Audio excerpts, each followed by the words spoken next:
नमस्कार दोस्तों, स्वागत है आप सभी का मेरे यूट्यूब चैनल स्टडी टूल्स में। तो आज के इस क्लास में हम प्रश्नावली 3.5 के क्वेश्चन नंबर 1 के तीसरे क्वेश्चन को सॉल्व करेंगे और चौथे क्वेश्चन को भी। तो जैसा कि इसका तीसरा क्वेश्चन में हमें इसके गुणांकों का तुलना करके ज्ञात करना है कि इसका जो हल है वो अद्वितीय है कि अपरिमेय रूप से अनेक हल है या एक भी हल इसका नहीं है। अगर इसका अद्वितीय हल है तो इसको हमको ब्रजगुणनखंड विधि से हल करना है। तो इसको हम पहले चेक करते हैं। तो पहले हम क्या करते हैं, ब्रजगुणनखंड विधि से हल करने के लिए समीकरणों को हम इसके स्टैंडर्ड रूप में लिखते हैं, मतलब कि इस साइड केवल 0 रहना चाहिए। तो इसको जब समीकरण 1 को करेंगे तो हो जाएगा 3x - 5y - 20 बराबर 0। इसको मान लेते हैं समीकरण 1। फिर दूसरा समीकरण 6x - 10y - 40 बराबर हो जाएगा 0। तो ये हो गया समीकरण 1 और ये हो गया समीकरण 2। अब ये दोनों समीकरण ए और जो है 1 और 2 हो गया, तो इनके गुणांक जैसा कि हम जानते हैं x का गुणांक a होता है। तो पहले समीकरण के लिए a1 स्टैंडर्ड रूप हमारा जो होता है ax + by + c बराबर 0 होता है। तो x का गुणांक a है। पहले समीकरण की बात करें तो उसको हम a को a1 लिख देते हैं। तो a1 हो गया 3। फिर b1 जो कि y का गुणांक है, तो ये हो जाएगा -5 और c1 बराबर हो जाएगा -20। इसी तरीके से दूसरे समीकरण में निकालेंगे तो a2 बराबर हो जाएगा 6 और b2 बराबर हो जाएगा -10 और c2 बराबर हो जाएगा -40। तो जब हम इन सभी का अनुपात निकालेंगे तो यहाँ से a1/a2 हम निकालेंगे तो 3/6 हो जाएगा बराबर 3 × 3 3 दूनी 6 1/2 आ रहा है। और b1/b2 निकालेंगे तो b1/b2 है -5/-10। तो माइनस से माइनस कर दिया, 5 × 5 और 5 दूनी 10, तो ये भी 1/2 आ रहा है। और c1/c2 निकालेंगे तो ये भी हो गया -20/-40, माइनस से माइनस कट गया, 20 × 20 और 20 दूनी 40। तो यहाँ पर हम देख रहे हैं कि a1/a2 बराबर है b1/b2 के और c1/c2 के। तो जैसा कि ये जो संबंध है हमारा अद्वितीय हल के लिए नहीं बन रहा है, क्योंकि उसमें a1/a2 बराबर नहीं होता है b1/b2 के। तो ऐसा नहीं आ रहा है, तो इसलिए क्या हो जाएगा, समीकरण का अद्वितीय हल नहीं है। समीकरण का अद्वितीय हल नहीं है। और जब हल नहीं है तो हमें इसको ब्रजगुणनखंड विधि से सॉल्व नहीं करना। तो तीसरा क्वेश्चन हमारा ऐसा ही सॉल्व हो जाता है। अब आते हैं चौथे क्वेश्चन पे।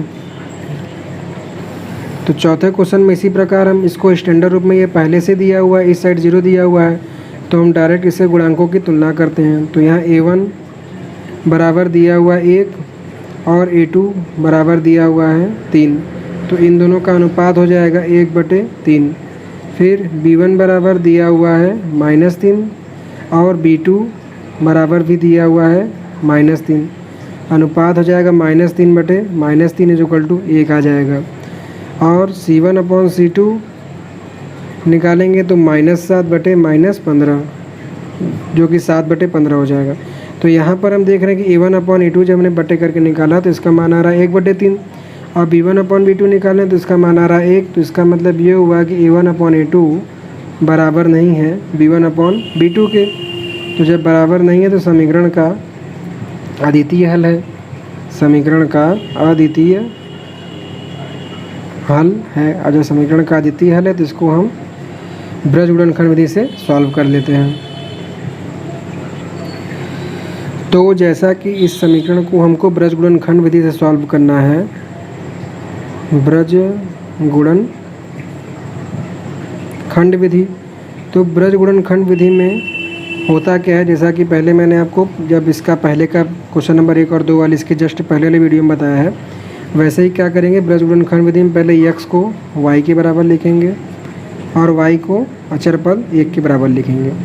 फिर उसके बाद इसका हम बटा ऐसे तीनों का करेंगे बराबर में ही। फिर जो इसके नीचे मान आता है वो तिर्यक गुणा करके निकालना होता है, लेकिन उसमें थोड़ी गलती होने की संभावना होती है। तो इसके लिए आप एक ट्रिक याद रखिए, जो कि होता है BCAB, मतलब कि B से शुरू करेंगे BCAB। और जैसा कि हम जानते हैं b हमारा क्या है, y का गुणांक है। तो b के नीचे हम दोनों समीकरणों का y का गुणांक लिख देंगे। तो पहले समीकरण का y का गुणांक है -3, दूसरे समीकरण का भी -3। फिर c जो कि अचर पद है, तो अचर पद है हमारा चिन्ह के साथ -7 और -15।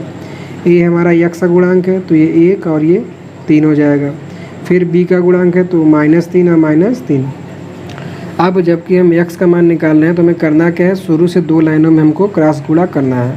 क्रॉस गुणा कैसे करेंगे, b के ठीक नीचे वाला जो मान है उससे बिल्कुल उसके तिर्यक गुणा कर देंगे। तो 5 तियाँ 15 तियाँ 45 हो जाएगा, और दोनों माइनस है तो माइनस माइनस प्लस हो जाएगा 45। फिर जो उसके नीचे संख्या रहेगी उससे हम तिर्यक गुणा कर देंगे, तो 7 तिर्यक 21 और माइनस माइनस प्लस हो जाएगा। प्लस हो गया तो माइनस हमें अपने से बीच में लगाना है, ठीक है। फिर y के लिए क्या करेंगे, पहली लाइन को छुपा लेंगे, इसको भूल जाएंगे। अब c और a का गुणा करेंगे, ठीक उसी तरीके से c के नीचे जो संख्या उससे तिर्यक गुणा करेंगे तो 7 तिर्यक 21 माइनस 21 आ जाएगा, माइनस 21 और माइनस फिर अपने से लगाना है। फिर 7 के नीचे जो दिया है -15, माइनस से उसके तिर्यक गुणा करेंगे -15 से, तो -15 इंटू 1 हो जाएगा -15। फिर अचर पद की बारी आई, तो अचर पद के लिए क्या करेंगे कि अब इसको भूल जाएंगे, अब इन दोनों का गुणा करेंगे। इसके लिए a के जो नीचे संख्या 1 से -3 में गुणा करेंगे तो 1 3 का गुणा होकर -3 ही हो जाएगा ये। फिर माइनस अपने से लगाएंगे। फिर 1 के जो नीचे संख्या है 3 से ऊपर इसके तिर्यक गुणा करेंगे, 3 तिर्यक का 9 -9 हो जाएगा। तो इस तरीके से हमको तिर्यक गुणा करना है। ये हमारा रफली वर्क है जो इतने में सॉल्व हो जाता है, इसमें भी कठिन नहीं है, ठीक है। करते क्या है कि पहले इसका इसमें गुणा करेंगे, जो ये हम देखिए बेसिक विधि में क्या करते हैं कि जिसका हमें जैसे x का मान निकालना है तो इसको हम छुपा लेंगे। क्या करेंगे, फिर इस वाले y के गुणांक का गुणा इसमें करेंगे, तो 3 का 15 में गुणा करेंगे तो -45 हो जाएगा। फिर इसके वापस उल्टा आएंगे, फिर इस 3 का गुणा इधर करेंगे तो 7 तिर्यक 21 हो जाएगा, अब बीच में माइनस अपने से।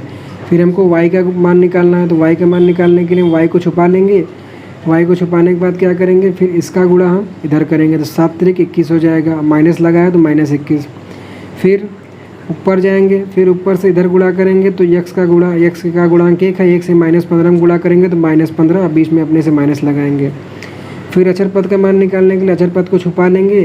छुपाने के बाद ठीक उसी तरीके से x का गुणा इस y के गुणांक करेंगे तो ये 3 हो जाएगा, और माइनस का चिन्ह लगा के -3। फिर माइनस का चिन्ह अपने से लगाएंगे। फिर इधर आएंगे, 3 का गुणा इसमें करेंगे, 3 तिर्यक 9, माइनस का चिन्ह साथ में। तो कुल मिला के इसमें गलती होने की संभावना रहती है, तो इसलिए भी हमें ये करके दिखाना भी नहीं है, डायरेक्ट मान हमें लिखना है। तो इसके लिए एक छोटा सा ट्रिक है जिसको आप ध्यान में रखेंगे तो गलती होने की संभावना कम रहेगी। फिर इसको सॉल्व करेंगे तो x बटे 45 में से 21 घटाएंगे तो आ जाएगा 24 बराबर y बटे -21 माइनस माइनस प्लस हो जाएगा बराबर 1 बटे -3 और माइनस माइनस प्लस 9 हो जाएगा।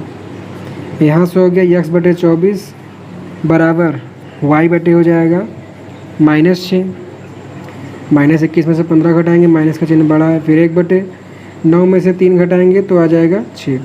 अब एक बार हमको x को अचर पद के बराबर लेना है, तो x बटे 24 बराबर 1 बटे 6। फिर उसकी बाद जो दूसरी बार हमको जो है y के गुणांक को अचर पद के बराबर लेना है।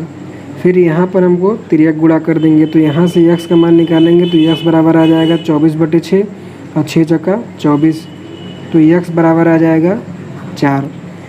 फिर उसी तरीके से यहाँ पर जब तिर्यक गुणा करेंगे तो y बराबर आ जाएगा 1 गुणे -6 बटे 6, 6 से 6 काट देंगे तो -1, अब -1 में 1 का गुणा होकर -1 आ जाएगा। तो y का गुणांक y बराबर आ गया -1 और x का मान आ गया 4। तो इस तरीके से ये क्वेश्चन सॉल्व हो जाता है। अब मैं आपको एक बार ये बता देता हूँ कैसे आपको इसको कॉपी में लिखना है। तो जैसा कि इसके तीसरे क्वेश्चन में दिया गया है 3x - 5y - 20 = 0, और दूसरा समीकरण बिल्कुल पहले ही व्यापक रूप में दिया हुआ है, तो डायरेक्ट हमने इसके गुणांकों का तुलना कर दिया है। तो a1/a2 3 बटे 6 काटे तो 1 बटे 2 हो गया। फिर b1/b2 निकालें तो -5 बटे -10 काटे तो 1 बटे 2 हो गया, और c1/c2 निकालें तो 1 बटे 2 हो गया। तो तीनों बराबर आ रहा है, तो दिए गए समीकरण युग्म का अपरिमित रूप से अनेक हल हो गया। ये जो है अनेक हल का जो है संबंध है, अगर आपको ये नहीं पता तो 3.2 एक्सरसाइज 3.2 का बेसिक जानकारी वाला वीडियो जरूर देखिएगा, वहाँ आपको सब क्लियर हो जाएगा। तो यहाँ अपरिमित रूप से अनेक हल है, तो इसको जो है हम सॉल्व हमें नहीं करना है, क्योंकि अद्वितीय हल केवल हमको हल करना है। तो ये सवाल ऐसे हो गया। फिर चौथे क्वेश्चन पे आते हैं। तो चौथा क्वेश्चन जैसा कि उसको हमने पहले इसके व्यापक रूप में लिखा, x - 3y - 7 बराबर 0 और 3x - 3y - 15 बराबर 0। फिर उसके बाद हमने इसके गुणांकों की तुलना किया। गुणांकों का तुलना करने पर हमने पाया कि a1/a2 बराबर नहीं है b1/b2 के। तो इसको जो है अद्वितीय हल है तो इसको ब्रज गुणनखंड विधि से हमने सॉल्व। देखिए खाली ये 4 स्टेप में हमारा x और y दोनों का मान निकल गया। आपको बस थोड़ा ये रफली वर्क जो मैंने बताया वहाँ ध्यान देना है, जो कि क्या करना है ब्रज गुणनखंड विधि का, जो कि नियम है कि x को हम y के बराबर करेंगे, फिर अचर गुणांक एक हम मानेंगे इसके बराबर करेंगे, फिर तीनों के बट्टे में हमें जो गुणा करना है उसको हम ऐसे रफली कर लेंगे, फिर उसको यहाँ पे लिखेंगे, फिर एक बार x को इस अचर पद के गुणांक के बराबर लिखेंगे, फिर y को इस अचर पद के गुणांक के बराबर लिखेंगे। यहाँ से हमारा x का मान निकल गया, फिर y का मान निकल गया। इस तरीके से हमारा ये क्वेश्चन भी। तो अब आपके सामने क्वेश्चन का सॉल्यूशन दिखाया जा रहा है, जिसे देखकर आप इसे अपने कॉपी में नोट कर सकते हैं। और अगर आपको बताया गया सवाल समझ में आया हो तो प्लीज़ वीडियो को लाइक कीजिएगा। इस वीडियो को अधिक से अधिक अपने फेसबुक, व्हाट्सएप सभी कॉन्टैक्ट में शेयर कीजिएगा, जिससे कि अधिक से अधिक बच्चे इस क्वेश्चन को पढ़ सकें। और आगे की आने वाली वीडियो से अपडेट रहने के लिए चैनल को सब्सक्राइब करिएगा और बेल आइकन को दबा लीजिएगा। So thanks for watching.